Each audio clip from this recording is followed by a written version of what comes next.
자, 안녕하세요. 북성역 카페 여러분. 자, 오늘은 저번 시간에 이어서 일제시대에 넘어갈게요. 자, 일제시대에 관련된 기출문제 분석부터 시작할게요. 자, 거기 보면 분야사 보면 그 기출문제 분석표를 보면요. 그 일제 통치 시기 때 일제와 관련 통치 정책 부분이 나오죠.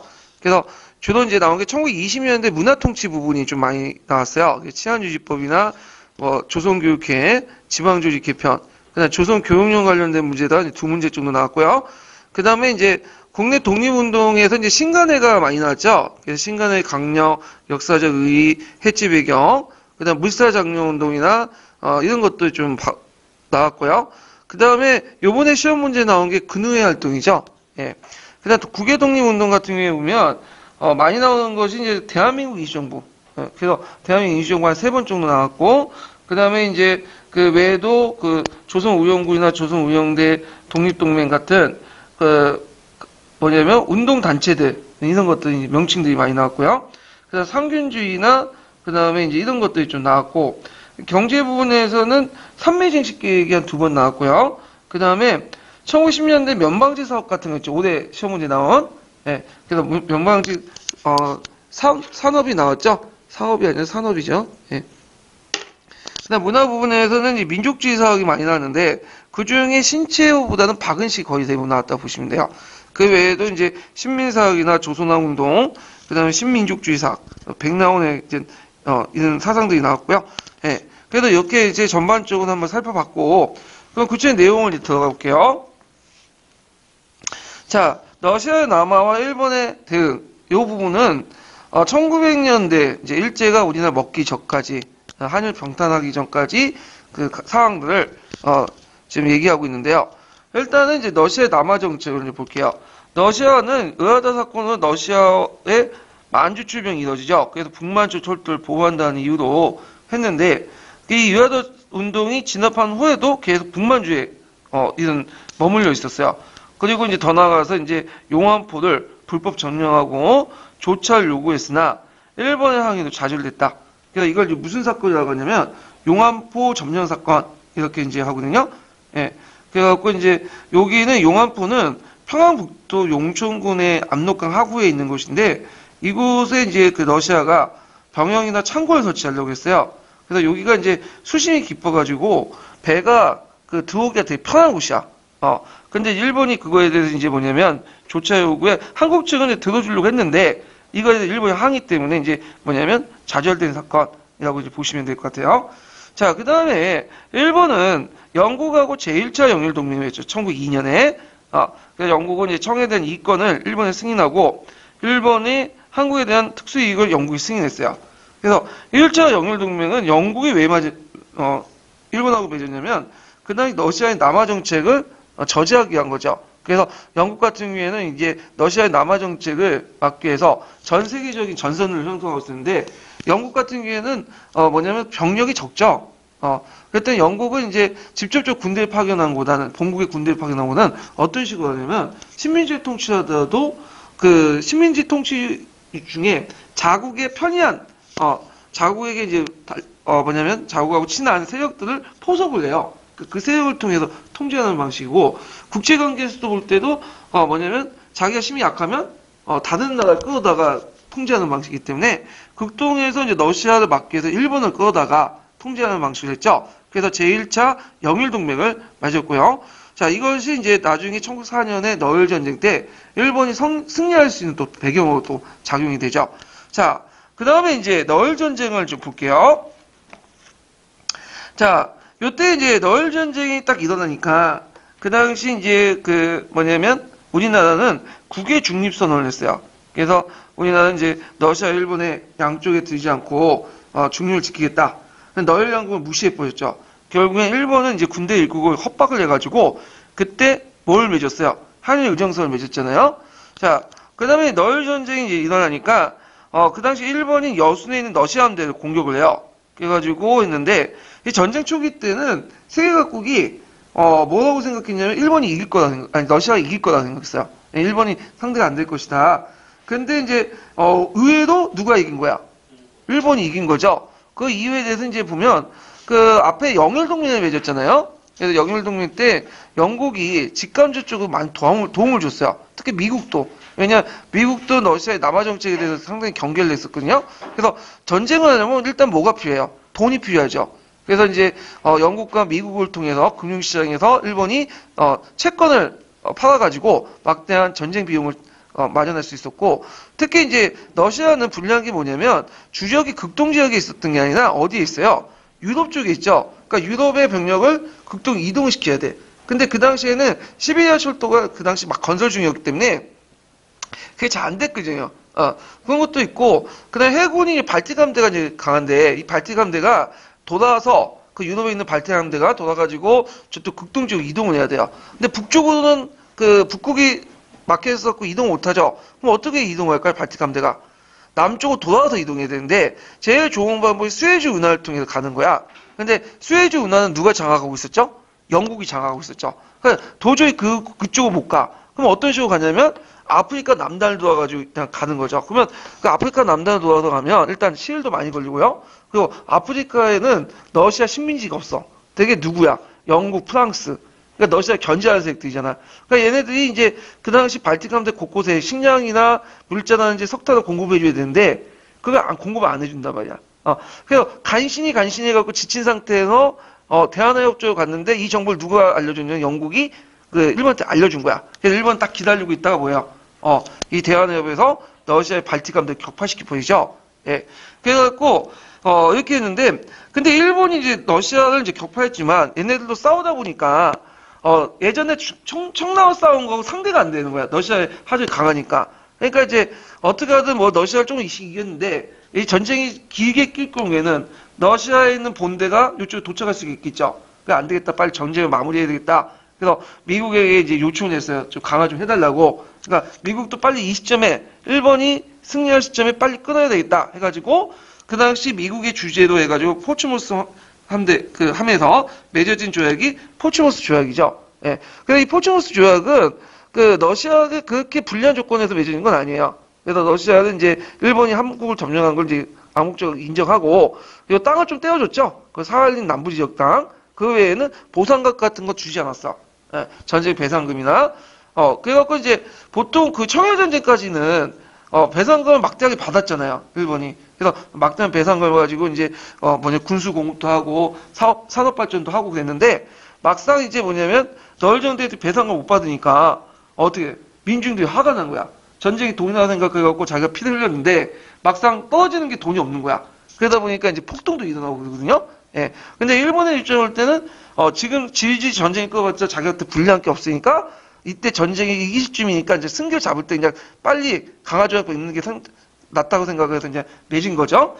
자, 하여튼 그 당시 이제 이렇게 해가지고 그 당시 이제 너일 전쟁에 크게 승리했고 이 너일 전쟁의 승리는 그 당시 이제 그 어떤 영향을 줬냐면 러시아와 일본의 어떤 세력 균형을 깨지게 돼요. 그래서 완전히 일본 쪽으로 이제 넘어가게 되죠. 그래서 일본은 이제 순서대로 이제 시간을 갖고 조금씩 우리나라의 국권들 하나씩 뺏어가면서 결국에는 1910년에 우리나라를 병탄하게 되죠.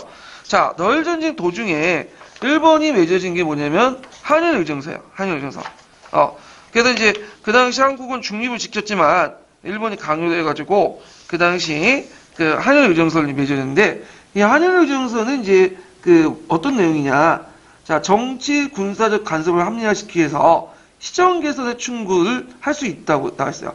시정 개선의 충고는 뭐냐면 잘못된 점을 일본이 충고를 해줄 수 있다. 이 말은 쉽게 말하면 뭐야? 우리가 너네들 내정 간섭할 수 있다는 소리야.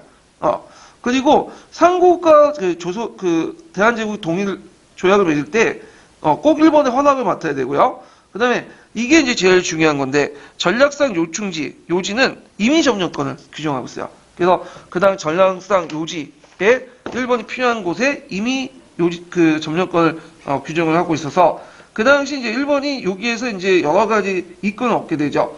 일단은 아까 이제 보완을 할 때 항우지 개강권을 요구했던 것도 요 규정에 따라서 이제 한 거고 철도 부설 용지 같은 거 있죠? 이런 것도 이제 얻게 되고 그 다음에 이제 곳곳에 이제 군대를 주둔할 수 있는 권한까지 있게 되죠. 그래서 이제 대표적으로 이제 일본이 그때 군대를 주둔한 곳이 용산이에요, 용산.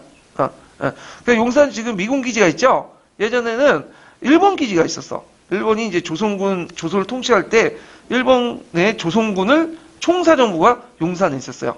예. 이 용산은 상당히 일본에도 의미가 있었던 건데 뭐냐면, 임진왜란 때 거기 서울시켰던 부대가 어디 있었냐면 용산에 있었어요. 예, 그래서 역사적 의미가 있고, 그리고 지금 서울, 조선 총독부 자리도 원래는 용산에 있었어요. 우리가 알고 있는 이제 중앙청 그 자리로 옮긴 건 20년대 들어와서 이제 옮긴 거고요. 예. 자, 하여튼, 그래갖고 이제 그 용산 같은 이제 뭐냐면 한국 주차 군사령부를 용산에 설치를 했다. 국영지도 이제 일종의 확보를 할 수 있고. 자, 그래서 한일 의정서를 맺었고요. 그 다음에 이제 그 제1차 한일협약에서 맺었는데, 제1차 한일협약은 이제 뭐와 관련된 거냐면, 외교와 재정 고문을 파견할 수 있는 권리를 얻게 돼요. 그래서 이걸 무슨 정치라고 하죠? 고문 정치라고 하죠. 그래갖고 이제 그 재정과 외교 부분에 일본이 추천한 고문을 파견했는데, 그러면서 이제 내정 간섭이 더 심화되죠. 그래서 이제 이 재정 고문으로 이제 파견됐던 사람이 누구냐면 메가더고요. 그 다음에 이제 외교 고문으로 파견했던 사람이 미국인 스티븐슨이죠. 그래서 이제 두 사람을 파견했다.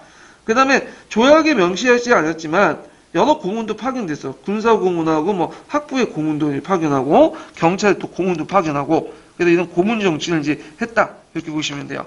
그 다음에 제1차 한일협약이 있죠. 이 제1차 한일협약이 이제 그 다른 말로 이제 을사조약, 한일협상조약, 을사늑약 이렇게 있는데 명칭은 정확하게 없어요. 이게 왜냐하면 조약 명칭에 그 이름에 제목이 안 붙여 있어. 그래서 일본 애들은 을사년에 맺어진 조약이다 해갖고 을사조약이라고 하는데, 근데 이게 문제가 이제 형식적 문제가 뭐냐면, 조약을 맺으려면 그 당시 그 일본과 그 다음에 한국의 최고 통수권자가 그걸 도장을 찍어야 되잖아. 근데 일본의 청와기 조작이 있는데 우리나라 고종의 도장은 없어요. 그래서 그 고종 황제가 이제 인준을 거부하고 대신에 한국 외무대신의 서명만 있어요. 그래서 조약으로서 뭐냐면 형식적인 어떤 조건은 갖추지 못했어요. 예. 그래서 이제 최근에는 이게 왜 조약이냐? 이건 조약도 아니고 그냥 강제로 맺어진 약속이다. 그래가지고 우리 측에서는 이걸 을사늑약이다 부르죠. 예. 교과서에는 조약이나 늑약을 같이 이제 서술하고 있는데, 자, 이 제2차 한일협약은 이제 뭐냐? 을사조약은 일단 주요 내용이 외교권이 누구한테 넘어가는 거야? 일본한테 넘어간다. 그래서 외교권을 대행할 수 있는 부분으로서 통감부를 설치하죠. 통감을 임명하고. 근데 많은 이제 통감부가 이제 외교권만 하게 돼 있는데 실제로 모든 국정 전반을 다 장악했다고 보시면 돼요. 그때 초대 통감부 왔던 사람이 누구예요? 이토우죠. 이토우 시도부미가 왔고, 그다음 통감부와 그 밑에 지방관청 이사청 간제를 이제 제정을 공포해서 그 당시 이제 서울에 통감부를 설치하고 지방의 주요 지점에 이사청을 설치해서 통감이 한국의 내정을 장악을 했다. 그래서 실제로 이 제2차 협약을 계기로 해가지고 그 당시 이제 그 당시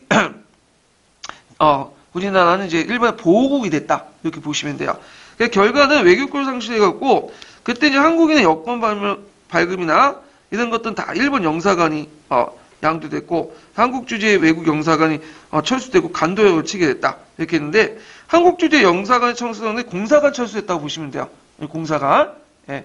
그래갖고 이제 그 공사관이 철수됐고, 그 다음에 한국인들 어떤 영사관, 공사관 업무들은 다 일본한테 했어. 그래서 한국의 그 외국에 나가 있는 공사관과 영사관은 다 철수했어요. 누가 대신하는 거지? 일본인들이 대신하기 때문에 일본 영사나 공사가 우리나라와 관련된 외교나 그 다음에 이제 그 비자 발급이나 이런 것도 이제 여기에서 다 이제 처리하는 거죠. 여건이나. 자, 간도협약을 체결한 것도 이거와 연결되죠. 간도협약은 일본하고 청나라가 우리나라 땅을 가지고 이제 한 거잖아요. 근데 이제 그렇게 할 수 있었던 건 뭐냐면 우리나라가 외교권이 상실됐기 때문이에요. 자, 그래서 이런 내용들 좀 기억을 해두시면 될 것 같아요.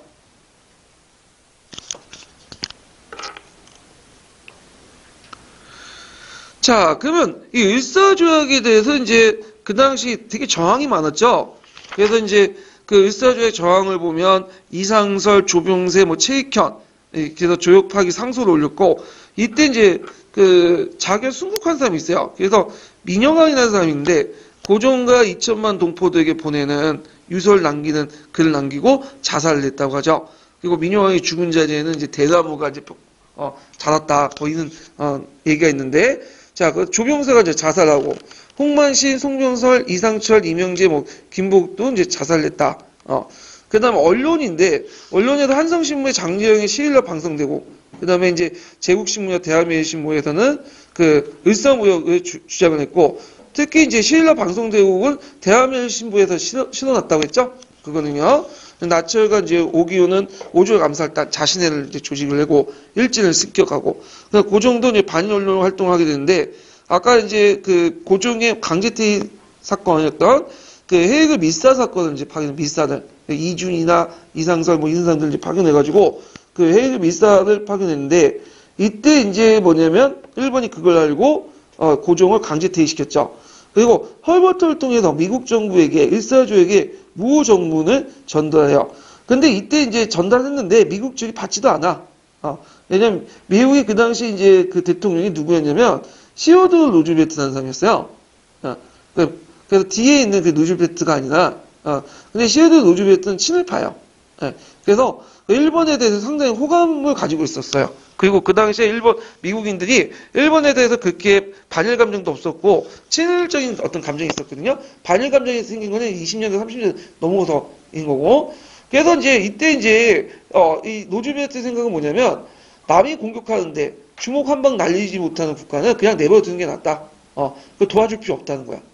그래서 우리나라는 이제 그때 가고 이제 헐버트를 보내가지고 예전에 조미수호 통상조약에 거종조정이라는 조정 그 구절을 들면서 우리 도와줘야 되지 않냐. 근데 미국에서는 무슨 생각을 한 거야? 이건 군사동맹이 아니라 단순히 우위의 표시다. 외교적 언사다.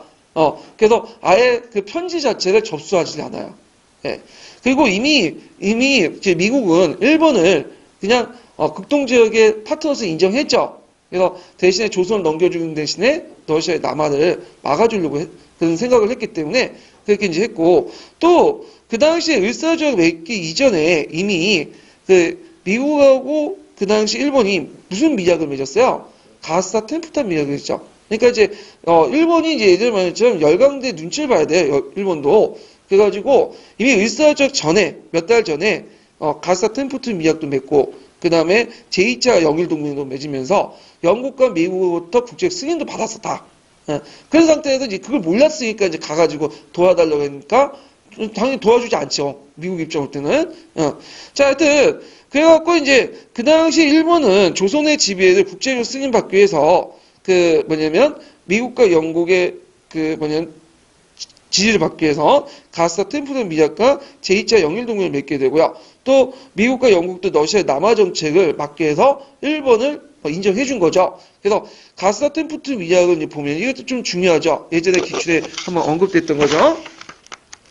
가스타 템프턴 미약은 뭐냐? 가스타는 일본 수상이에요. 그 템프턴은 그 시어드르 로즈베트 대통령 밑에 있는 그 뭐냐면 미국 국무 장관을 얘기하죠. 외교장관을. 그래서 미국이 가지고 있는 필리핀의 지배를 인정하는 대신 일본이 대신에 미국이 조선의 일본의 상호 지배를 승인했다. 그래서 이걸 통해서 러시아의 남하 정책을 저지하려고 했다. 좀 기억을 해두시면 되고요. 제2차 영일동맹을 맺어서 이제 한국, 일본, 영국의 우위권을 서로 인정했다. 이렇게 이제 보시면 돼요. 자, 가스타 템프턴 위약은 20년 가까이 이제 그 보관되고 있다가 1924년에 역사학자 타일러 테너에 의해서 그 내용이 알려지게 돼요. 후대에 알려진 거야. 그러니까 그 당시에는 조선 정부는 그것을 몰랐기 때문에 그 당시 루즈벨트 대통령한테 누굴 파견했다? 헐버트를 파견했죠. 예. 자, 그러면 이제 그 관련된 그 내용을 이제 좀 볼게요. 그 기출문제. 자, 기출문제 몇 페이지를 펴보시냐면요. 아이고.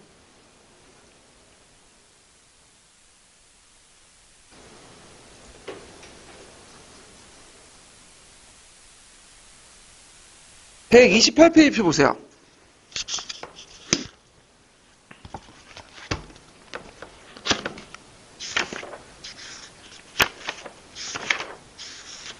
자, 다음은 어느 조약문의 일부다. 이 내용과 같은 의도를 가진 것은 이렇게 했는데, 일본국은 한국에서 정치상, 군사상, 경제상 특수한 이익을 가지며 영국은 일본군의 이익을 옹호 증진시키기 위해서 필요하다면 그 인정한 조치를 한국에 대해서 취할 것이다. 이건 몇 차 영일 동맹이요? 제2차 영일 동맹이요. 제2차 영일 동맹은 이제 일본이 그 한국을 먹기 전에 영국부터 승인받은 거죠. 그래서 그와 비슷한 성격을 가지고 있는 것은 미국과 했던 템프트 가스함 비자기죠. 예. 그래서 요걸 이제 좀 보시면 되고, 그 다음에 이제 그 밑에 로젠 니신 협정이나 웰벨 공원화각성, 로마노프 야마가타 의정서는 언제 맺어지냐면 러시아와 일본 간 세력 균형 시기에 맺어졌던 그 조약인데, 그 로젠 니신 협정은 저번에 이제 얘기한 것처럼 조선에 가지고 있는 그 러시아군과 일본군의 그 군대 수를 서로 맞추고, 그리고 정치 경제적 이해관계를 상호 승인한다. 그리고 그 당시 또 양국은 한국 내정 간섭을 하지 않는다. 이런 내용들로 구성되어 있고요. 그 다음에 이제 이렇게 있고, 거기 이제 노마우프 야마가타 의정서 같은 경우에는 그 내용 중에 이제 뭐가냐면 일본이 먼저 39도선을 제안을 했어요. 근데 러시아가 그때 반대해갖고 이제 안 됐던 거죠. 구체적인 내용들은 앞에 전 시간에 얘기했으니까 찾아갖고 공부를 해주시면 될 것 같아요. 그래서 세력 균형 시기 때 맺어졌던 그 노젠 니신 협정이나 웰벨 공유각서 등등등도 시험에 나올 수 있을 것 같아요. 네, 좀 어렵게 나오면요. 자, 그 다음에 이제 넘어가서 그 한일 심리학을 보죠. 한일 심리학도 예전에 의병운동 할 때 이제 한번 언급돼 있었죠. 그래서 정미 의병.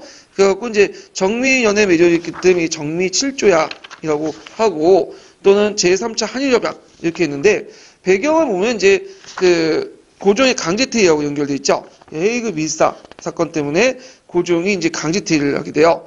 그래서 이제 이때 이제 그 순종이 즉위하게 되는데, 고종과 순종도 그 이임식과 취임식에 오질 않았어요. 일본이 개최한. 그래갖고 고종이 거의 뭐냐면 강제탄 순종은 떠밀려갖고 왕이 됐죠. 그래서 이제 연호가 고종은 강무죠. 그래서 연호가 뭘로 바뀌어요? 융의도 바뀌어요. 예. 그리고 고종은 이때 이제 경운궁에 머물러 있으면서 이제 그때 이제 죽을 때까지 거기 살았는데, 그래서 경운궁이 이제 있다가 있기 때문에 이 사람은 궁궐을 이제 주군요. 물러난 왕한테 이제 궁궐을 하사하는데, 그때가 덕수야, 궁호가. 그래서 이걸 뭐라고 하면 덕수궁이라고 하죠. 예. 그래서 고종이 살았던 궁이 돼갖고, 근데 덕수에 대해서도 말이 많아. 일본이 대해 준 거 아니냐 해가지고 덕수궁이 아니라 경운궁을 불려야 된다. 뭐 이런 식으로 얘기하고, 그때 순종은 어디에 살았어요? 창경궁에 살았죠. 예. 자, 하여튼 그때 이제 내용은 한일신화에 주는 내용은, 이 한일신화는 이때하고 이제 내각 총리되시셨던 그 이완용이 이제 한 건데, 입법권, 행정권, 관리 임용권을 다 넘겨준 거야. 그리고 차관을 파견해. 차관이라는 것은 장관 밑에 있는 사람이 차관이라고 하죠. 그래서 실제 차관이 정치를 좌지우지하게 돼요. 그래서 이걸 무슨 정치라고 하냐면 차관 정치라고 해요. 그리고 이제 거기 내용에 이제 보면 군대 해산도 있어. 예. 근데 군대 해산과 관련된 내용은 이제 본조약은 없고 그 비밀조약 관련된 부속조약이 있거든요. 하여튼 이것 때문에 이제 군대가 해산되고 결국에는 뭐죠? 정미의병이 일어난 배경이 되죠. 자, 그 결과를 보면 이때부터 일본이 이제 입법권을 가지고 있기 때문에 각종 법을 만들어요. 보안법이니 학회정이니 신문지법이니 등등 사립학교정 이런 것들을 하고, 군대가 강제 해산이 되고요. 그 다음에 이제 고문제도가 폐지되고 내각의 차관이 다 일본이 교체되고, 그래서 경무국장이나 총세무사 같은 치안이나 이 당시 세금 담당 그 관리들을 일본인으로 임명했다. 이렇게 이제 보시면 될 것 같아요. 자, 그 다음에 이제 더 나가서 한일 신용학 이후에 이제 하나하나 또 먹기 시작하죠. 기후각서를 맺어가지고 그 당시 사법권과 감옥 사무를 다 박탈하고, 통감부 밑에 사법청을 설치하고요. 그 다음에 경찰권도 이제 박탈하죠. 그리고 이제 나가서 이제 한일 병탄, 그러니까 한일 합방을 준비를 하게 돼요. 그래서 일단은 뭐 러시아나 영국 같은 나라든지 병합을 승인받았고, 그 다음에 영국 대전 육군대 대다우치가 이제 새 통감을 임명해서 이제 조금씩 준비를 하게 되고, 그 다음에 이제 요걸 대해서 이제 또 한국 내에서 그 여론을 형성하기 위해서 그 당시 일진회를 동원해서 이용구나 송중주 같은 사람을 동원해갖고 이제 우리나라를 이제 행복하게 살려면 일본에 통합하기 좋다. 그래서 상소도 올리고 여론도 하고 서명서도 받고 청원서도 올리고 그렇게 이제 하도 조장을 하죠. 그래서 이 한일 합방이 한국의 요청에 의해서 이루어진 것처럼 이렇게 보이게 돼. 근데 일본 내에서도 양명합병을 둘러싸고 좀 위견 대립도 있었어요. 예, 강경파하고 온건파로 나눠진데 강경파들은 주로 이제 군부에서는 지금 당장 먹자 한국을. 근데 이에 이제 통감부 쪽에서는 온건파들은 지금 조선을 먹는 것보다는 조선을 잠시 이제 지금처럼 보호국 체제에 있다가 조선민들이 그냥 체념하고 수용할 때까지 기다리자는 거야. 그래서 얘네들은 이제 독립하기 힘들고 하니까 일본의 체제가 좋다고 생각하고 그때 가서 먹자. 그게 이제 대표적인 사람이 누구냐면 이토죠. 예. 근데 이토가 1909년에 누구한테 죽었어요? 그 당시 안중근한테 죽었잖아요. 그러면서 이제 군부의 의견이 점점 실리게 된 거야. 얘네들한테 잘해줄 필요 없다. 이토는 우리는 완전히 철저한 원수 같은 놈인데, 예. 거기에는 이제 일본 내에서는 좀 온건한 파에 속한 사람이에요. 예. 그래갖고, 이토도 주로 이렇게 잘해주는 사람한테, 이렇게, 그러니까 한국인들이 하는 걸 보냐. 그래서 이토를 죽인 거 보니까 이제 안 되겠다. 한국인들은 그냥 직접, 통치하는 게 낫겠다. 해갖고, 식민지화 됐던 거야. 예. 그렇다고 이토의 항복이 합리화되는 게 아니죠. 이토 자체는 이제 뭐냐면, 천천히 먹겠다는 거죠. 이게 더 무서운 거죠. 예. 자발적 순종을 이제 이끌어내겠다. 예. 자, 하여튼, 그 당시 이제, 그 한일 합방이 이루어지죠. 예, 근데 합방이라는 말 자체가 이제 뭐냐면 좀 잘못된 말이에요. 한일 합방이라는 것은 둘 간의 동등한 나라끼리 뭐예요? 통합된다는 거냐. 그러니까 일본 애들도 그거 생각하니까 그건 아니거든. 조선하고 일본이 동등한 가운데 통합된 건 아니죠. 그런다고 해서 이제 실상은 뭐예요? 병탄이지. 강제 뺏은 거 아니야. 근데 이제 병탄이라는 말을 쓰기도 좀 그래. 눈이 있잖아. 세상 보는 눈이. 그러니까 이제 일본 애들이 생각해도 고안한 말이 뭐냐면 병합이란 말이야. 그래서 한일 병합이라고 하죠 보통. 그래서 병합이라는 건 뭐냐면 병탄의 병자와 그 다음에 합방의 합자를 따서 병합을 뗀 거야. 원래 국어사전이 없는 내용이에요. 예. 그래서 이제 한일 병합이라고 이제 했는데 한일 병합도 엄밀히 말하면 일본 애들 얘기하는 거고 이것도 정확 표현이 아니죠. 뭐라고 얘기해 우리 입장은 한일 병탄이라고 얘기해. 하여튼 근데 이제 교과서에서는 이거 한일 그 병합이라고 적어놓은 책이 많더라고요. 예, 그래서 이건 좀 잘못된 표현이에요. 그래갖고 결국에는 1910년 8월 22일 날 한일 병탄 조약을 맺고 결국엔 1829년에 우리나라가 이제 통합이 되는 거죠, 일본에. 그래갖고 이때 이제 우리나라 국치이 되는 거죠. 그래서 합법적인 병합이 아니라 불법적인 강점이고요. 이걸 이제 알 수 있는 게 뭐냐면 항제 옥새는 있고 이름이 없어. 원래 왜 이게 불법이냐면 70정미 7조약에 근거하면 이 당시에 이제 어떤 조약을 맺을 때 제가 전에 어세를만 찍는 것이 아니라 그 어세 밑에 항제 사인이 있어야 되거든요. 서명이 있어야 되는데 항제 도장만 있는 거야. 서명은 없고. 그러니까 순종항제는 이거를 거부했던 건데 신하들이 그 밑에 있는 이제 그 친일파들이 와가지고 도장만 찍은 거죠. 자, 그래서 이제 이 한일 병탄 조약은 35년간의 불법 통치였다. 왜냐하면 병탄 조약 자체가 불법이기 때문에 이렇게 이제 보시면 될 것 같아요. 자, 그래서 이제 이렇게 이제 한번 전반적으로 봤고, 일제가 우리나라를 먹었던 그 가정들 여러 조약 때는 나올만한데 이상하게 임용시험에서 나오지가 않아. 그런데 이제 그 다른 시험 있죠? 한국사 능력이나 수능은 상당히 많이 나오기 때문에 한번 나올 가능성이 있어요.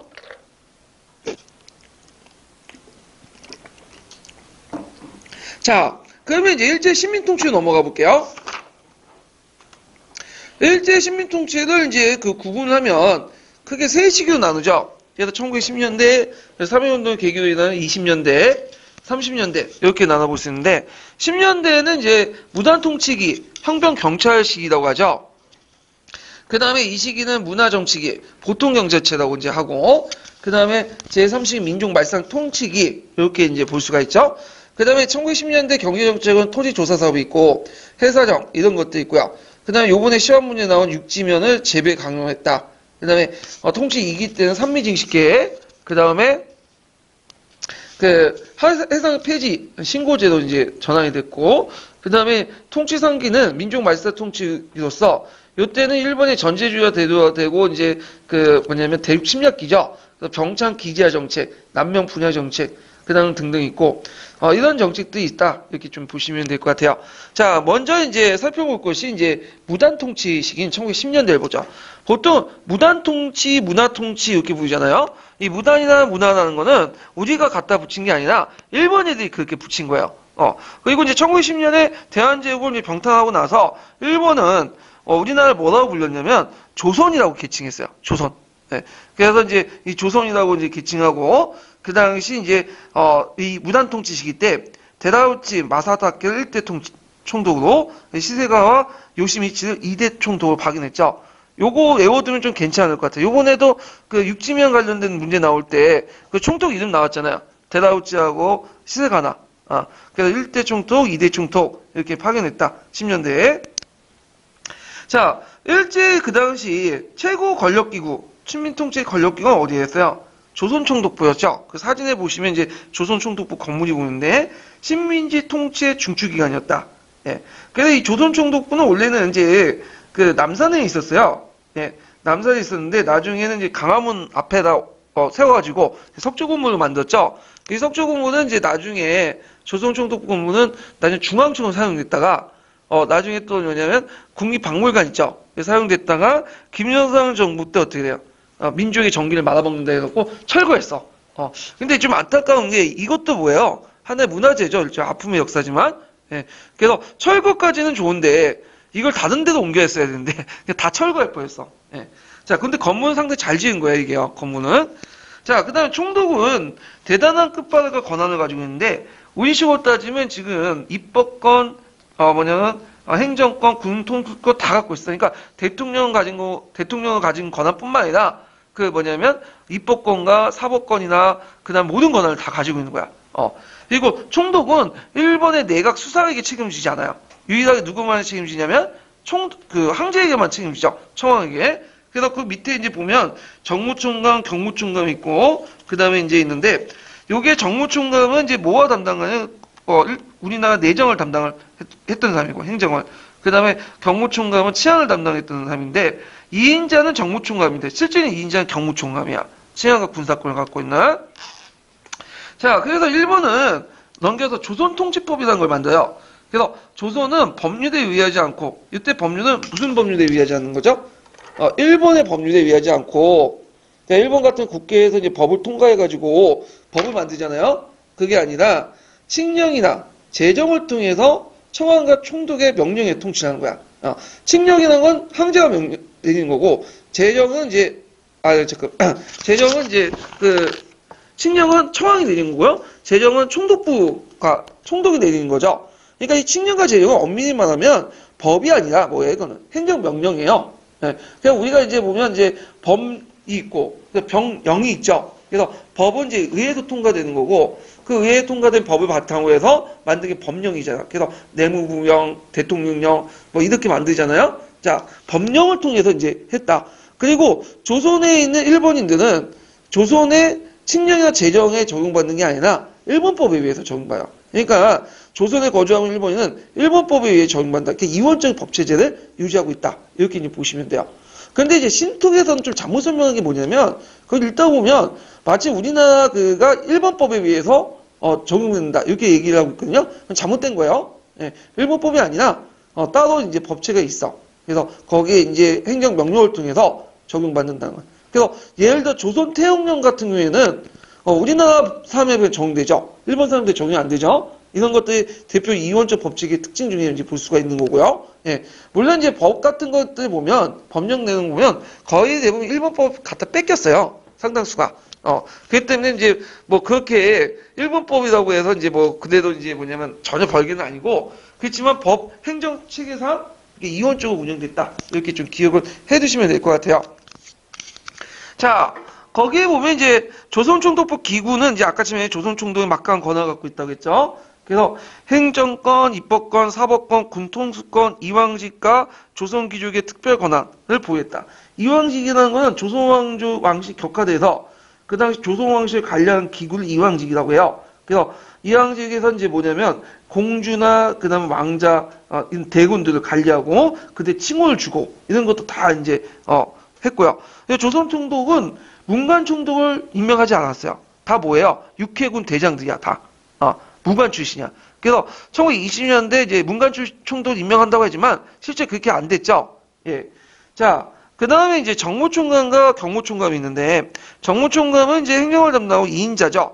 그래서 조선총독 밑에 행정사무 총지휘했고요. 경무총감은 그 경찰 업무 치안을 담당했어요. 조선주둔의 헌병사령관을 겸임했고요. 실권은 정무총감보다 더 많았다.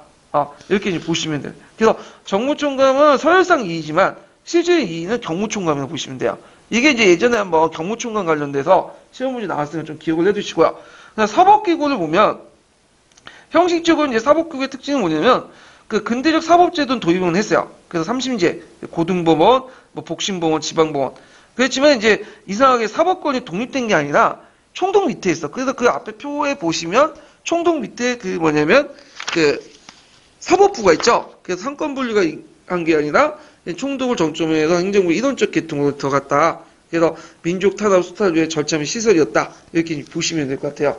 그리고 이제 그 일본 같은 경우에는 그 얘네들이 이제 그 근대적 사법 시스템을 도입을 했지만 우리나라에서는 좀 번칙적으로 적용됐어요. 왜 번칙적으로 적용됐냐면 보통 이제 그 여러분들 이제 죄를 지으면 이제 어떤 사건 사고가 발생을 하면 먼저 경찰이 수사를 하죠. 그리고 수사를 하고 나서 어디로 넘겨요? 검찰로 넘기잖아요. 검찰이 그거 보고 기소할 것인가 안 할까 결정하잖아. 구속 여부를 정하고. 그 기소권은 이제 경찰이 갖고 있고, 그 다음에 기소를 하면 재판은 누구예요? 판사가 하죠. 예. 그 다음에 재판하고 그 판결이 나면 판결을 집행하는 기구가 따로 있잖아요. 이렇게 수사권, 기소권, 그다음 판사권, 재판, 그 다음에 집행. 이 기구가 이렇게 분할돼야 되는데, 일본 애들은 그렇게 안 했어. 어떤 식으로 했냐면, 얘네들은 이제 판사와 검사, 얘네들을 고용하려면 돈이 많이 들어가야 돼. 그러니까 이 사람들 판사, 검사는 아주 극소수만 고용해. 그래서 전체에 뭐 100명, 200명밖에 고용 안 하고요. 그리고 이제 그 판사, 검사가 했던 기소와 재판의 역할을 누구한테 떠넘기냐면 경찰에 다 떠넘긴 거야. 그러니까 경찰의 일이 뭐야? 많아지고 그리고 그만큼 경찰의 권한이 어떻게 될까요? 강해지죠. 그래서 경찰이 웬만하면 중대범죄 같은 경우에는 뭐 살인죄나 뭐 이런 거는 이제 판사 검사가 하겠지만 뭐 절도죄라든지 뭐 경범죄 이런 것들은 다 누가 하는 거야? 경찰이 하는 거야. 그러니까 자기가 직결로 해가지고 판단해가지고 기소도 하고 수사도 하고 뭐냐면 재판도 하고 그리고 심지어는 집행까지 해버린 거야. 그래서 일본 애들이 적은 비용을 가지고 효율적으로 통치하다 보니까 그 당시 판사와 검사 역할을 누가 떠넘기다? 경찰한테 떠넘기다. 이게 무단 통치의 이제 헌병경찰 역할이지만 전반적으로 그래요. 20, 30년대에. 그래서 이제 하여튼 이런 식으로 이제 운영을 했다. 이렇게 좀 기억을 해두시면 될 것 같아요.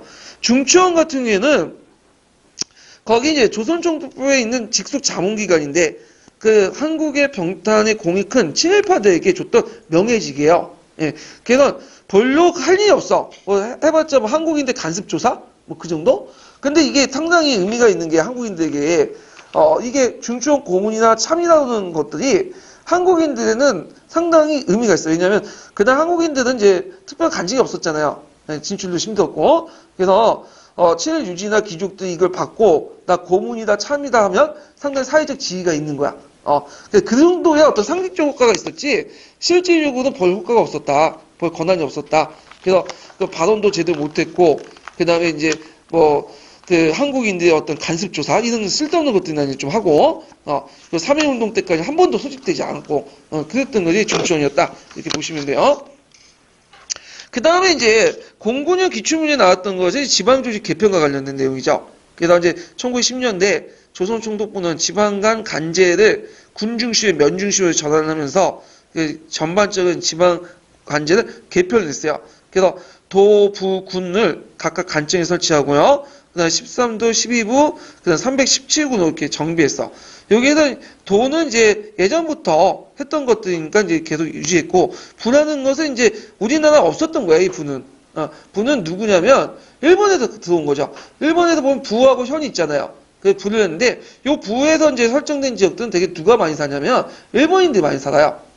그 다음에 군이 있고, 그 다음 면이 있고, 그래서 주로 면 중심에 이제 뭐냐면 최고 말단 기호 삼아가고 했다. 그래서 군에서 면 중심의 행정 재편을 했고, 주로 면장을 한국인으로 임명했긴 했는데, 주로 친일파를 임명했어. 그렇기 때문에 일제시대 면장했다는 건 뭐예요? 곧 친일파란 뜻이에요. 예. 그리고 이제, 그래서 이런 이제 정통적 공동체 조직 분해해갖고 이제 식민통치에 정하지 못하도록 이렇게 이제 그 뭐냐면 최고 기구인 최저행정기구 면허 설치해가지고 이렇게 했다. 이렇게 보시면 돼요. 그래서 이제 군 중심의 정통적 공동체 조직을 분해시켜서 면허도 했고요. 심지어 니까지 마을까지는 이제 통치 못했어. 일본 애들이. 그거는 뭐를 통해서 하냐면 한약 있죠. 한약을 어용화시켜가지고 이제 했어요. 그래서 일본 애들이 밑에까지 들어갈 수는 없잖아요. 사소한 그 마을 분쟁까지 가고 강권을 동원할 수는 없잖아. 그럴 경우에는 이제 한약에서 자치적으로 이제 운영할 할 수 있도록 했다. 그래서 한약을 일종의 지방주의 말단으로 삼았다. 이렇게 보시면 되고요. 그 다음에 이때 군수들은 대개 누굴 임명했을까요? 일본인들 임명했죠. 근데 일부 군수 중에 한국인 군수도 있었어요. 그 일본에 가고 이제 일본 대학에 졸업해가지고 그 뭐냐면 그 행정시험 봐가지고 이제 들어온 사람들이 있는데 이때는 이제 실제적으로 명목상은 군수는 한국이지만 실제 업무는 누가 다 했냐면 일본인 부군수들이 다 했어. 예. 자, 뭐 이렇게 이제 행정 개편을 했다는 걸 좀 기억을 해두시고요. 헌병 경찰 제도를 실시했다. 그래서 헌병이라는 것은 군의 경찰이죠. 원래 이 군대는 독자적인 사법권이나 수사권을 가지고 있죠.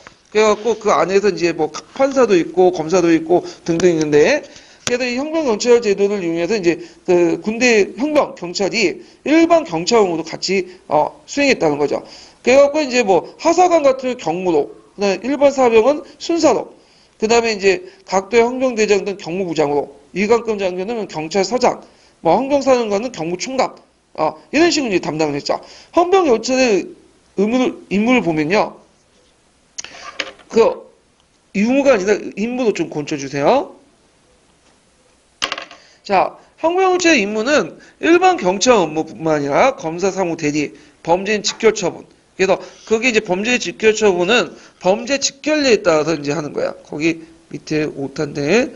그래서 범죄인 직결 처분은 범죄 직결례를 통해서 했죠. 그래서 아까 얘기했죠. 경찰의 업무가 많다고 했죠. 그래서 판사와 검사 역할까지 일부 담당해요. 그래서 가벼운 범죄의 경우엔 직결로 뭐냐 자기가 판단해서 기소도 하고 재판도 하고 벌금도 뗄 수 있었다. 그래서 민사소송 조정, 산림관 심의 징세 업무, 의병 토벌, 첩보 수집, 그 외에도 보건 업무. 그래서 이 보건 업무 같은 경우에는 일본의 통치를 합리화시키기 위해서 이제 한 것도 있어요. 일본이 이제 통치를 하니까 그 당시 이제 뭐냐면 애들이 청결해지고 그리고 여러 가지 이제 주사, 예방 주사를 맞으면서 유아 사망률도 급감했다. 그래서 한국인의 삶의 질이 올라갔다. 이런 식으로 이제 일본 통치를 합리화시키기 위해서 했고요. 그 다음에 일본어 보급, 위생감독. 그래서 위생감독 같은 경우에 이제 보면 이제 청소했는지. 그리고 한국인들이 이제 그 당시 모욕을 잘했는데, 목욕탕을 만들어갖고 일본인처럼 이제 모욕을 계속 하게 하고, 이렇게. 그 다음에 국경 세관 업무 등 다양한 업무를 담당했어요. 다양한 업무를. 자, 그래갖고 이제 있고, 직결처분법, 아까 얘기했죠. 정식 법 절차 없이 가벼운 범죄의 경우에는 그 당시 이제 경찰 판단하에 벌금이나 구로, 태형까지 실시했다. 그래서 요게 제일 문제가 됐던 게 태형이죠, 태형. 그래서 그 밑에 이제 무단통치 실상 보면 조선 태형령이 있어요. 1912년. 조선 태형령은 뭐냐 하면 태형이라는 거는 예전에 그 고려나 조선시대 때 있었던 것이죠. 그래서 이게 어떤 거냐면 요만한 가느다 그 막대를 통해서 엉덩이를 까고 때리는 거야. 그래서 근대법에서는 이게 체벌형이 없어졌잖아. 그래서 이제 갑오개혁이 없었던 걸 다시 부활시켜. 그래서 조선인들이 가벼운 범죄를 할 경우에는 경찰이 판단해갖고 태형을 가해요. 그래가지고 조선인들 엉덩이 까고 이제 맞는 건데 이게 이제 일본인들에게는 적용이 안 돼. 조선에 있는 일본에도 적용이 안 되고 오직 뭐만 적용되죠? 조선인들에게만 적용되는 법이다. 그래서 이게 이제 말이 많아가지고 그 3.1운동 후에 이제 문화정치가 포방 후에 태형을 폐지시켜요. 예, 1920년대에 없어지는 게 조선 태형령이죠. 자, 그래서 이제 이런 것들 좀 같이 연결시켜서 보시면 되고요. 무단통치의 실상을 보면요. 이 당시 이제 비밀결사 조직을 이제 사전에 처단하기 위해서 신민을 해체시키고 기독교를 탄압하죠. 그 유명한 안학사건 또는 백오인 사건이라고 하죠. 이거 예전에 뭐 얘기했죠. 그 다음에 이제 위협적 통치를 강조하기 위해서 일본 관림이 학교 교원까지 제복을 차고 칼을 차게 했다. 제복 입고. 그래갖고 폐검 차용을 했다. 그래서 이게 이제 나중에 많이 많아가지고 이제 20년대 없어졌는데 일본인들은 칼을 되게 좋아해요. 칼을. 그래갖고 이제 그 에도 시대 때 여러분들 이제 사무라이만이 칼을 찰 수 있는 권한이 있죠. 칼을 몇 개 찼어요? 2개 찼잖아. 짧은 칼하고 긴 칼을. 그래서 마음에 안 들면 이제 자기한테 깝죽깝죽하면 일반 평민들 그 자리에서 뵐 수 있는 권한도 있고. 근데 뱉다고 한 번 뱉다고 이제 안 되죠. 나중에 처벌받으니까. 근데 사무라이 계층이 없어진 후에도 사무라이 정신하면 칼이거든. 그러니까 칼을 차고 다녔어. 관리나 심지어 군인도 이제 칼을 차고 칼을 차고 선생도 칼을 차고. 예. 그리고 심지어는 군인 중에 칼이 필요 없는 그 공군을 그 모는 조종사도 항상 뭘 차고 다녀요? 칼을 차고 다녀. 그래서 조종기 올 때도 이제 뭐냐면 들어가서 칼을 이렇게 뒤에 놓고 이게 몬단 말이야. 이건 뭐야? 사무라이라는 정신을 공유하기 때문이죠. 예. 자, 하여튼 칼을 쳐가지고 이제 뭐냐면 했다. 그래서 그 얘기를 하니까 이제 얘들이 칼을 어떻게 하냐. 만약에 우리 떠들면 목을 베는 거 아니냐. 근데 목은 베는 건 아니고 그냥 차고만 있었어요. 그냥. 예. 자, 그 다음에 이제 거기 내용은 조선 태양을 했고 뒤에 넘어가서 교육정책을 볼게요. 교육정책. 예. 교육정책은 이제 1911년에 조선교육령을 이제 공포했죠. 이건 예전에 한번 그 역교론할 때 얘기를 했는데, 그 조선교육령은 이제 신민다운 자질과 풍속을 구비하고 중요한 국민의 역사하는 궁극주의 교육을 이제 강조했고요. 자, 거기 이제 2조에 보면 교육은 충량한 국민을 육성하는 걸 본의한다. 이 충량한 국민이라는 것은 일본의 절대적 충성을 절대 복종하는 그런 국민이죠. 그래서 양승하고 무기한 노예를 만들겠다. 그 다음 제3조에 보면 교육은 시세와 민도에 접합한다. 신민이 알아야 필수적인 내용과 그들이 노예로서 일하는데 필요한 기본적인 소양을 갖춘 저급교육, 고급교육을 안 시키겠다는 거야. 그래서 고급교육을 안 시키는 걸 잘 볼 수 있는 게 뭐냐면 1차 조선교육엔 대학교육이 빠져있죠. 예. 그 다음 보통교육을 이제 하는데 보통교육은 그 당시 몇 년이었어요? 4년이었죠. 왜 보통교육을 하냐? 예전 소학교가 있죠. 보통학교 바꿔버리는데 요 정도만 공부해도 보통은 공부한다. 한국인들은. 그 이상 공부하지 말라는 뜻이야. 예. 그래서 이제 6년제를 또 4년제로 바꾸고 이 정도만 가르치면 된다. 그래서 보통교육을 실시됐죠. 그 다음에 이제 이렇게 이제 구성이 됐고요. 그래서 이제 대학교육은 설립하지 않고 보통 신학교육만 이제 주력했고 전문교육 정도 일부 허용했다. 그 다음에 동아와 차별의 시민주의 교육을 실시했다. 그래서 동아라는 건 일본인과 동아를 시키는, 그래서 일본어와 일본 역사를 배우게 하고, 그 다음에 차별하는 건 일본과 다른 교육 체제를 채택했죠. 그래서 보통 이제 그 한국에 거주하는 일본인과 우리나라 한국인들의 교육 체제가 달랐어요. 그래서 한국인들은 되게 이제 어떤 식으로 공부를 하냐면 보통학교 나온 다음에 4년제, 그 다음 고등보통학교에 들어가죠. 그 다음에 전문학교에 들어가. 한 단계 좀. 근데 일본 애들은 보통교육보다는 좀 더 높은 소학교에 들어간 다음에 고등보통보다 좀 높은 중학교에 들어가죠. 그리고 전문학교보다 좀 높은 대학교에 가죠. 뭐 대학교는 일본에 있으니까 그쪽 이제 유학 갔겠죠. 자, 이런 식으로 이원적인 어떤 교육 체계를 유지했다. 이런 이원적인 교육 체계를 나중에 일원화된 것은 언제 때죠? 3차 조선교육이죠. 요때 이제 3차 조선교육은 소학교, 심상소학교, 중학교, 이렇게 대학교, 이런 식으로 이제 일원화시켰죠. 근데 1, 2차까지는 이렇게 이원적인 체제를 그대로 유지했다. 이렇게 보시면 돼요. 자, 그 다음에 이제 수업 연한이 단축됐죠. 6년제 소학교를 보통학교 고치고 4년제로 했고, 다시 6년제로 확대된 건 몇 차 조선교육이죠? 2차 조선교육이죠. 그 다음 6년 1교주의. 6년 1교주의는 뭐냐면, 6년에 한 개의 보통학교를 두는 거야. 그러다가 이제 나중에 2차 때는, 뭐냐면, 3년 1교주의로 바뀌죠. 3년에 한 개의 보통학교를 두는. 왜냐면 보통학교나 소학교가 그당 일제시대 때 그렇게 많지가 않았어요. 그래가지고, 보통학교, 소학교 경쟁률이 몇 대 몇이야? 2대1, 3대1 넘었어. 그래갖고 이제 그 당시 보통학교나 소학교는 의무교육이 아니었죠. 돈을 주고 이제 들어가는 학교야. 그러다 보니까 이제 돈을, 입학시험을 보는데, 돈을 이제 있는 애들 선발하기 위해서 좀 비싼, 오늘날면 5만원권, 이렇게 보여주면, 없는 애들은 5만원권이 뭔지 몰라요. 근데 있는 애들은, 이거 5만원이라고 말할 수 있겠죠. 그러니까, 있는 애들만 이제 골라내는 그 시험을 이제 본 거야. 그래서 하여튼, 이렇게 있고, 대학은 미설치했다. 자, 그 다음에 조선어와 한문 시간을 축소했고요. 그래서 조선어와 이제 한문 시간을 이제 축소했다는 건 이제 뭐냐면, 요거는 이제, 이건 좀 지우세요. 이건 뭐 관련된 게 없는데.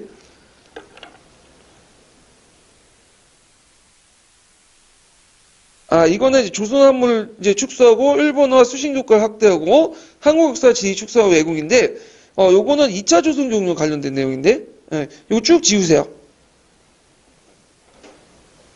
이거는,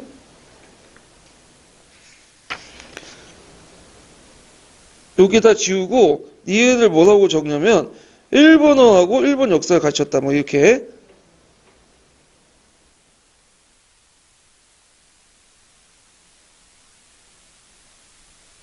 네, 이게 맞아요.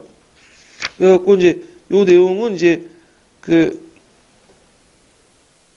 2차 조선교육령과 관련된 내용이고, 그래서 이제 2차 조선교육령에서 이제 1차 조선령 개정이 있었죠, 예전에. 거기서 이때부터 조선 역사 이런 것들을 이제 배우게 되는데, 이때는 이제 뭐냐면 2차 조선교육령 넘어가면서 뭐냐면 많이 그 부분 축소됐다, 그 내용이에요. 예, 그래서 이 부분은 1차 조선교육령 개정 부분을 내용을 2차 들어가서 하는 건데, 이건 1차 조선교육령 자체만 한 거니까 이 부분이 아니니까 지우시고요. 그 다음에 이제 서당 규칙을 공부했다. 1918년에. 그래갖고 이제 서당에서 이제 보통 학교를 못 가니까 이제 서당의 수요가 증가되죠. 그리고 이제 사립학교 탄압하니까. 그래서 이제 여기에서 서당을 이제 할 때 예전에 서당에서 한문만 가르쳤죠. 그게 아니라 이때 당시에는 서당이 한문 외에도 뭐 역사, 국어, 그 다음에 여러 가지 이제 과목도 가르쳐요. 그러다 보니까 이제 일본에서는 서당에서 민족의식이 확대된 걸 막기 위해서 서당 성립과 운영을 간섭하기 위해서 서당을 개설할 경우에는 도지사 인가, 서당에 사용한 교과서는 총독부에다 편찬한 걸 그대로 사용해야 된다. 이렇게 이제, 이렇게 규정을 짓죠. 자, 그 다음에 사립학교 규칙을 공부하고, 그 다음에 이 개정사립학교 규칙을 공부해서, 그 당시 이제 그 사립학교 규칙은 이제 11년이에요. 예. 그리고 개정사립학교는 1915년인데, 그래갖고 이때 이제 1908년에 사립학교령을 공부했죠. 그래서 많이 축소했다가 나중에 1911년 사립학교 규칙을 이제 공부해서 더 축소시켜요. 그리고 개정사립학교 규칙 같은 경우에는 학교교육과정 일체를 이제 그 총독부가 규정을 하죠. 그래갖고 통제를 내갖고 한다. 그 교과서나 이런 것들을 이제 규정하고 창가를 가르치지 못하게 하고 창가에 이제 독립정신 같은 것들을 나입하는 그 가사들이 많거든요. 이런 것들을 했다. 이렇게 보시면 될 것 같아요. 그 다음 언론 정책을 보면 그 신문지법을 적용해갖고 그 당시에는 언론은 암흑기야. 그래서 거의 언론이 없었다고 보면 돼요. 그래서 이제 있어도 되게 총독부 기간지야. 그래서 총독부 기간지, 매일신보, 중해의학신보, 청도교회 간보 이런 것들을 통해서만 언론을 통제했고 뭐 위에도 뭐 서울프레스나 경성일보 정도? 그런데 이제 대부분 이제 총독부 간섭하에 만들어졌던 그 간부 성격이 강하기 때문에 실질적인 언론은 거의 없었다. 이렇게 보시면 될 것 같아요. 자, 그래서 이제 이렇게 해서 이제 한번 보고 그 다음에 뒤에 넘어가서 이제 문화통치 시기를 보죠.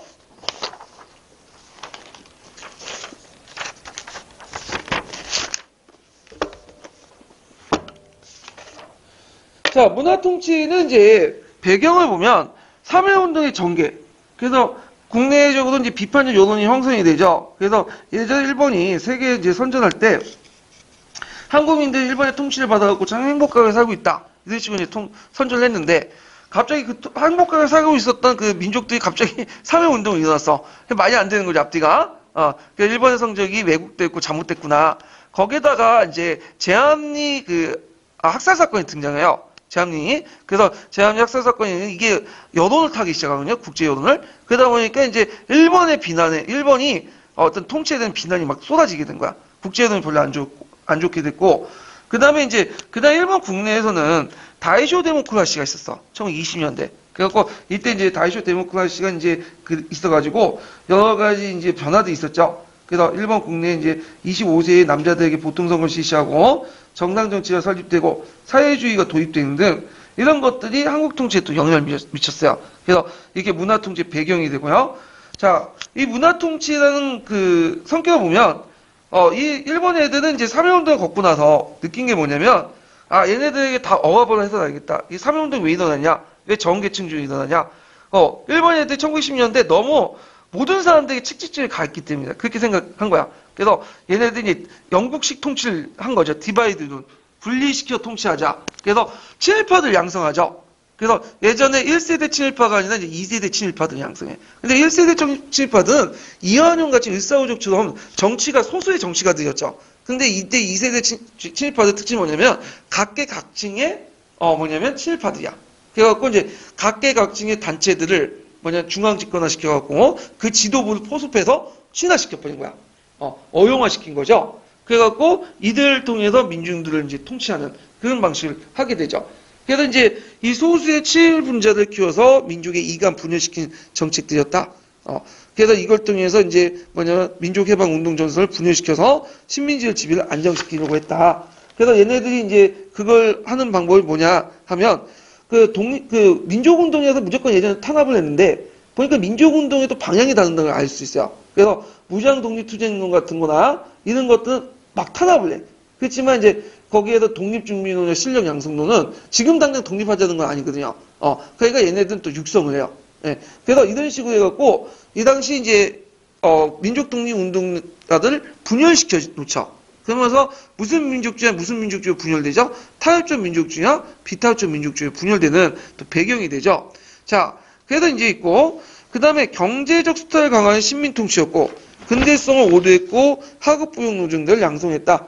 자, 거기 근대성을 오도시켰다는 건 뭐냐 하면 근대라는 건 합리성을 전제로 한 거잖아요. 모든 분야에. 근데 일본에서 이식한 이 근대라는 건 우리 자체에서 만든 근대가 아니라 일본에서 왜곡된 근대라는 거죠. 잘못된 근대의 방향을 제시했다. 그래서 일본이 식민통치를 효율성을 높이는 방법으로 예. 그래서 근대의 방향을 잘못 설정했다. 그거죠. 저는 수희 아저씨가 나가라고 하는 줄 알고. 예전에 트라우마가 있어가지고. 자, 그래가지고 이제 이런 것들이 이제 우리나라 그 해방 후에도 이런 것들이 이제 뭐냐면 학대에 나갔다. 그래서 이런 잘못된 근대화의 모습들, 이런 것들이 해방 후에도 계속 남았죠. 그리고 교육이라는 것도 학업부용 노동자를 양성하는 목적으로 했다. 이렇게 이제 볼 수가 있어요. 자, 그러면 문화통치의 내용과 실상을 볼게요. 그러니까 여기 내용이라는 것은 이제 일본이 이제 문화통치를 하면서 내걸었던 표면적인 내용들이죠. 그렇지만 그 밑에 실상은 이제 다르다는 거죠. 자, 일본 애들이 이제 그 당시 그 문화통치를 하면서 보통경제체를 실시하겠다. 이렇게 이제 했죠. 근데 이제 보통경제체를 실시한 거지만 겉으로 보니 그렇게 보이지만 실제로 헌병경찰 제복만을 바꿔 입었고요. 경찰수와 장비는 유지되고 그다음 증가됐고 그다음에 그 고등경찰차를 실시했어. 특별 고등경찰 하는데 이때는 이제 보통 경찰 외에도 따로 이제 고등경찰 더 민족운동을 탄압하는 데 이용을 했죠. 사상법 증가를 막기 위해서 또 진짜 사회주의가 유입되니까 치안유지법 같은 걸 이제 도입했죠. 이 치안유지법은 1925년에 일본이 만든 법이에요. 근데 이제 이거를 그 한반도까지 학대 적용되는 법이었다. 그 다음에 문관총독을 임명을 했는데, 그 약속을 했는데, 실제 한 명도 문관총독 임명을 안 했고요. 그 다음에 민족신문을 발행을 허용했죠. 그래서 이제 조선일보나 동아일보 이런 것도 있지만 검열이 강화됐고 기사 삭제 및 정관 폐간을 통해 친일 얼굴로 기르려고 했다. 그 다음에 지방행정에 조선을 참여시켜갖고 이제 했지만 실질적으로 자문기관에 불과했죠. 네, 물론 부협의회 같은 경우에는 이제 나중에 의결기구 정도의 성격을 갖고 있지만 법 개정을 통해서 30년 들어와서 근데 부협의회 같은 경우에는 좀 약간 누가 많아요. 일본인들 많이 사는 지역이기 때문에 그런 거고. 그래서 이제 선거권이 제한됐고 친일파와 상층 재산자로만 참여했다. 그 다음에 교육기회 확대해서 이제 경성제국대를 설치하고 삼면일교주의, 그 다음에 제2차 조선교육령을 반포했죠. 그렇죠. 그 실상을 보면 그 초급과 초급의 학문과 기술교육만 강조했고 학교가 부족했다. 아까 얘기했지만 이제 보통학교조차도 부족했어요. 그래서 그 당시에는 보통학교가 나올 정도의 인원이면 10% 20%가 안 돼. 예. 그래서 일본 애들이 이제 나중에 크게 고생한 게 뭐냐면 뭐 동아주의 내세워갖고 뭐 일본어 보급한다고 했잖아요. 일본어 보급이 안 되는 거야. 그래서 3, 40년대 들어가서 민족 말살 통치시켜도 얘네들이 한국인 대상으로 이제 명령을 내릴 때는 일본말을 안 써. 뭘 쓰냐면 한국어로 한글로 얘기해요. 왜냐면 그래야 알아듣기 때문에. 왜냐면 그 당시에 거의 7, 80%가 보통학교조차도 못 나왔기 때문에 일본어를 잘 몰랐어요. 예.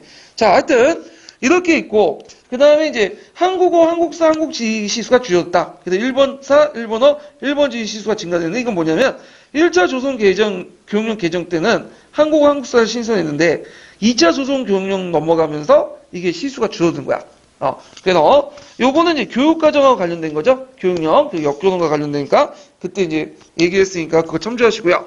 그 다음 사상법을 탄압을 하기 위해서 치안유지법을 만들었죠. 원래 치안유지법은 일본에서 이제 만든 법인데 이거 왜 만들었냐면 일본이 1920년 들어가면서 이제 뭐냐면 그 사회주의가 학사에 돼요. 그래서 이제 이때 이제 일본이 이제 보통 선거제를 실시를 했는데, 이 보통 선거제를 실시하면 사회주의 정당이 뭐냐면, 많은 국회의원들을 배출시킬 수 있다. 그래가지고 안 되겠다 해갖고, 그 다음 치안주의법을 이제 통과시킨 거죠. 보통 선거권을 이제 하는 대신에 사회주의를 막기 위해서 치안주의법을 통과시켰는데, 이 치안주의법이 뭐냐면, 우리 한국에도 동일하게 적용이 되는 거야. 근데 일본보다 더 엄격하게 적용돼. 그래서 예를 들어 일본에서는 사회주의 서적 자체를 학문적 측면에서 읽으면 좀 괜찮아요. 예. 그래서 대학에 뭐 사회주의, 마르크스, 레닌주의 뭐 이런 것들을 어떤 그 학문적 차원에서 읽는 건 허용했는데, 근데 우리나라에서는 그 마르크스주의, 사회주의 책만 가지고 있어도 뭐야? 처벌받는 거야. 그만큼 더 엄격하게 처벌됐고요. 그 다음에 이제 이런 것도 있고, 이 치안유지법은 나중에 어디에 모태가 되죠? 국가보안법에 모태가 되죠. 그래서 이제 이 법은 이제 사회주의뿐만 아니라 국채를 번역하는 사람은 뭐냐면 이제 자본주의를 부정하거나 아니면 일제 식민통치를 부정하는 그런 사람들이 적용됐다. 그래갖고 대표적인 게 이제 민족주의를 탄압받았는데 그 사건이 뭐냐면 조선어학회죠. 일본의 국채를 부정했다는 이유로 탄압받은 사건이죠. 그래서 조선어학회도 치안유지법에 의해서 탄압받았다. 이렇게 기억을 해두시면 되고요. 그 다음에 이제 또 하나의 법이 뭐냐면 정치 관련 범죄 처벌법이야. 그래서 3.1운동의 그 보안법이 2년 최고형인데 여기 이 법을 이제 개선을 해갖고 그 당시 이제 이 법을 개선해갖고 그 당시 2년 이상으로 때릴 수 있도록 이렇게 이제 했고요. 그 다음에 이제 해외까지 처벌돼서 그 다음 불량성인들, 그러니까 불량성 조선인들 대상으로 해가지고 해외 독립운동을 처벌 가능하도록 만들었다. 이렇게 이제 보시면 될 것 같아요. 자, 그 다음에 2차 조선교육 개정 볼게요. 자, 2차 조선교육은 이제 보통학교의 수업 연한을 몇 년에서 몇 년까지 확대됐죠? 4년에서 6년으로 확대됐고, 그 다음 고등보통학교는 4년에서 5년, 여자고등학교는 3년에서 4년, 이렇게 연장됐고요. 그 다음에 이제 각종 학교에서 폐지했던 한국어를 필수 과목하고, 한국인과 일본의 공학을 원칙으로 하고, 새로운 사범학교와 대학 설치를 하죠. 그래서 나중에 그걸 만들어가지고 했던 것이 뭐야? 경성제국대학이죠. 경성제국대학. 그래서 이제 있고, 그 다음에 실업교육이나 전문교육, 대학교육은 일본의 제도에 따랐다. 그래서 명목상 일본인들과 동등한 교육을 포박했죠. 한국인 간에. 그래서 보통학교를 이제 4년에서 6년으로, 조선인도 일본 고등학교 진학이 가능하도록 했고, 그 다음에 1920년대 우리나라에 만들어진 최초의 대학이 뭐죠? 경성제국대학이죠. 그 바로 앞에는 지금 대학교가 성균관대에서 하고 있는데, 그 앞에 좀 내용을 해야 할 부분이 있죠? 요 길을 뭐라고 해요? 대학로라고 하죠. 대학로라고 한 이유가 뭐냐? 그 앞에 뭐냐면 마로니에 공원이 있어요. 그 마로니에 공원이 예전에 경성제국대학이 있었던 자리고, 그래갖고 그 앞에서 유일하게 이제 거기가 대학교니까 그 앞에가 뭐가 되는 거야? 대학로가 되죠. 지금 뭐만 있어요? 서울대 의대가 있죠? 예. 그래서 이제 경성제국대학이 있고, 그 경성제국대학에서 이제 3분의 1을 한국인에게 할당했다. 그래서 3분의 1은 일본인들에게, 그래서 3분의 1은 조선에 거주하는 3분의 1번인들에게 이렇게 했죠. 그러니까 실제 일본인들은 3분의 2고 3분의 1은 한국인들만 이제 할당을 했다. 이렇게 보시면 돼요. 그 다음에 이제 그 교육 내용을 보면 일본 문화의 동화를 강조하고 일본 군국주의 사상을 주입하기 위해서 그 1차 조선 교육률 개정보다는 한국의 역사, 지리 이런 것들을 축소하고 그 대신 이제 한국어와 한국사를 필수 과목하고 한문 선택을 선택하게 하고 일본어, 일본 역사나 지리 시간을 증가시켰다. 이렇게 이제 보시면 돼요. 그래서 이때 이제 한국사를 가르칠 때 독립된 책을 가지고 이제 가르친 게 아니라 일본 역사와 지리를 가르칠 때 우리의 역사와 지리를 같이 가르치는 방식으로 이렇게 다뤘죠. 자, 그래서 이렇게 이제 있고 그 다음에 이제 삼면일교주의를 채택했는데 삼면일교주의는 1차 교성교육의 6년 일교주의였죠. 그래서 그 당시 이제 일본이 뭐냐면 한국 호일조 통치학에서는 어느 정도 초등교육은 필요하다고 인식했나 봐요. 왜냐면 이들에게 일본어도 가르치고 하려면 그래갖고 이제 삼면일교주의를 내세웠는데 그래서 이걸 통해서 이제 공립학교 중심으로 체제를 개편하고 사립학교와 서당교육을 탄압을 해서 민족주의 교육을 저지시키고 일본의 호일적 통치를 하기도 했는데 이게 제대로 안 됐어요. 왜냐면 결정적으로 뭐가 돈이 없어서 돈이.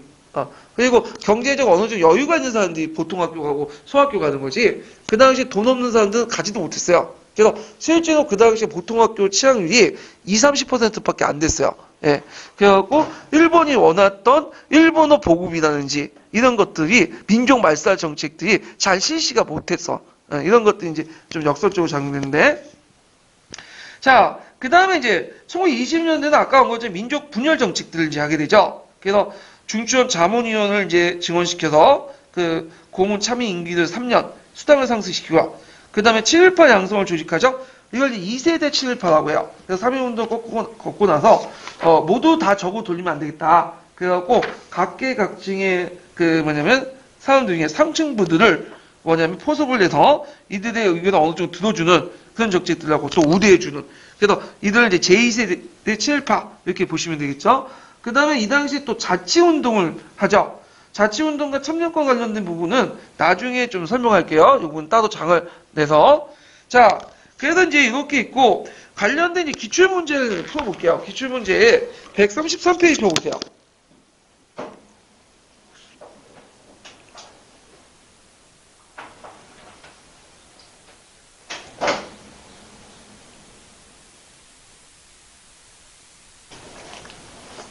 어, 133페이지 2번 문제 볼까요?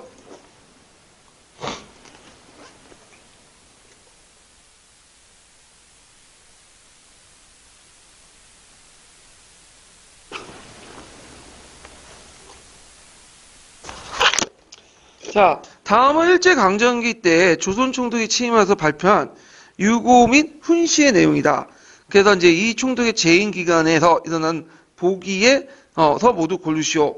자, 이거 20년대 3대 총독이었던 사이토의 유고와 훈시예요. 유고와 훈시라는 것은 나라에 경행한 어떤 일들을 여러 사람에 알린 통지라는 의미거든요. 그래서 이 3.1 운동에 부임한 그 사이토는 이때 문화 통치를 이제 실시를 했는데 1920년대 상황을 찾으시면 되겠죠. 자, 여기에 보면 이제 조선농지령이 나오는데, 조선농지령은 좀 외워두셔야죠. 조선농지령은 그 당시 이제 조선총독부가 사회주의 세력의 확산 방지, 그리고 후방 기지 안정을 목표로 농촌 진흥 운동을 전개했는데, 이게 조선농지령이야. 이게 1934년에 했죠. 그래서 이제 34년이니까 일단 해당이 안 되죠. 자, 일제는 사회주의 사상의 조직 운동에 대응하기 위해서 치안유지법을 실시했다. 치안유지법은 몇 년에 실시했어요? 1925년에 시작됐고, 그 다음에 디귿을 보면 그 당시 일부 지식인들은 교육의 진흥과 민족의 장래를 결정하는 갈림길이라 보고, 그 다음에 조선교육회를 창립했다. 조선교육회는 1920년대에 만들어진 단체예요. 그래서 민족교육 장려 지원을 내걸고 만들었는데 한규술, 이상재 이런 사람들이 참가했고, 나중에 22년에 총독부의 인가를 받아서 조선교육협의회라는 명칭으로 바뀌게 돼요. 그래서 이제 있다는 거. 그래서 이제 맞죠. 그 다음에 디귿을 보면, 있고, 니은을 보면, 일제는 지방통치 효율성 높이기 위해서 종래 317군을 218군으로, 4,351군을 면을 2,517 통폐합했다. 예. 요거 이제 맞죠? 일제는 이제 지방통치 효율성 높이기 위해서 조선시대 군면 통폐합 작업을 1910년, 1917년에 거쳐갖고 이제 했죠. 자, 그 다음에 미은을 보면, 자, 백나훈과, 백나훈, 그 다음에 안재홍, 이런 사람은 조선사정연구회를 만드는데, 조선사정연구회라는 건 이제 어떤 단체냐면, 1925년에 비타협적 민족주의와 사회주의가 참여한 학술단체예요. 그래서 조선사회를 과학적으로 조사, 연구해서 사회 소개하기 위해서 이렇게 했고, 여기에서 조선사정연구회에서 참여했던 많은 사람들이 신간회가 조직되니까 거기도 참여했어요. 그래서 1925년이니까, 이것도 1920년대에 해당하죠. 답이 4번이죠. 니은, 디귿, 미은. 이렇게 이제 보시면 되고. 그러면 관련된 근거를 이제 볼게요. 자, 몇 페이지 펴보시냐면,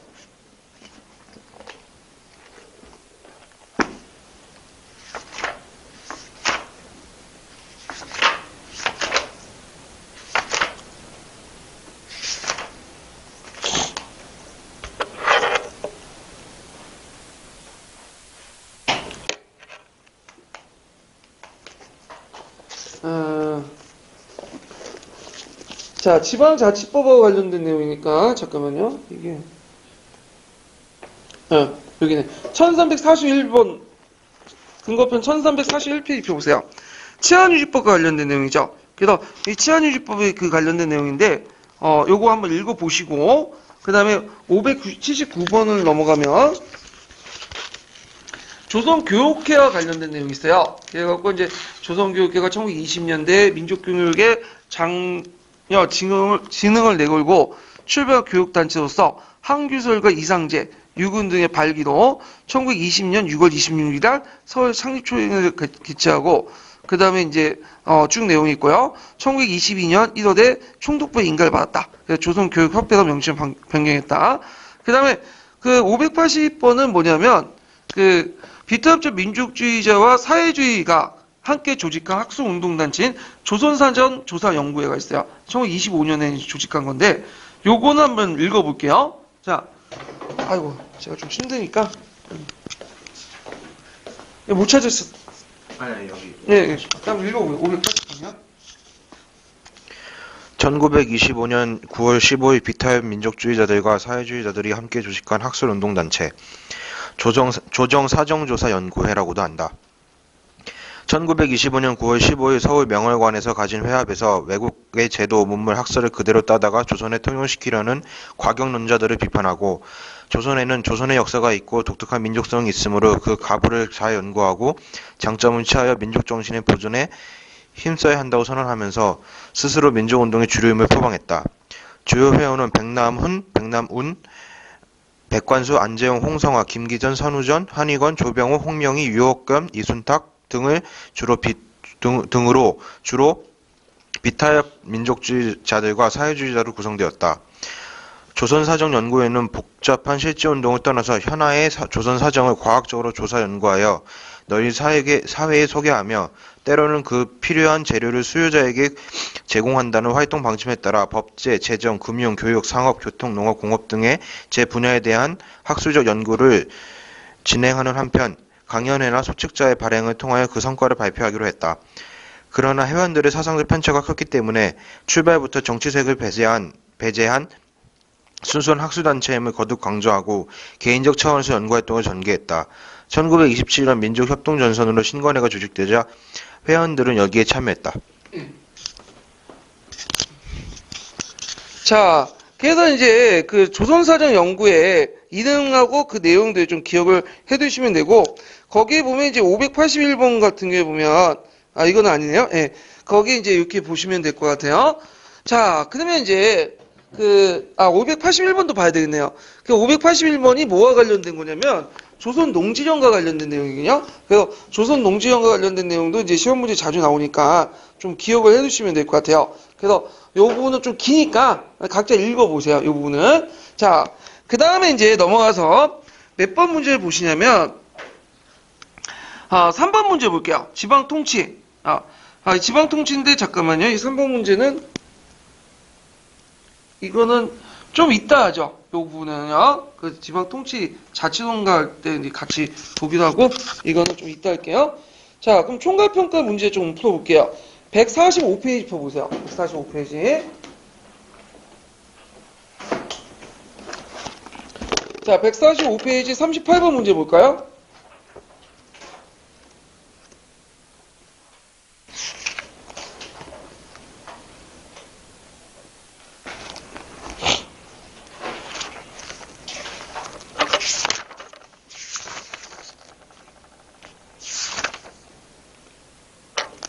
자, 다음 내용을 통해서 알 수 있는 문화통치 본질을 서술해보고 밑줄치의 내용과 관련된 1925년 제정된 법률을 써보시오.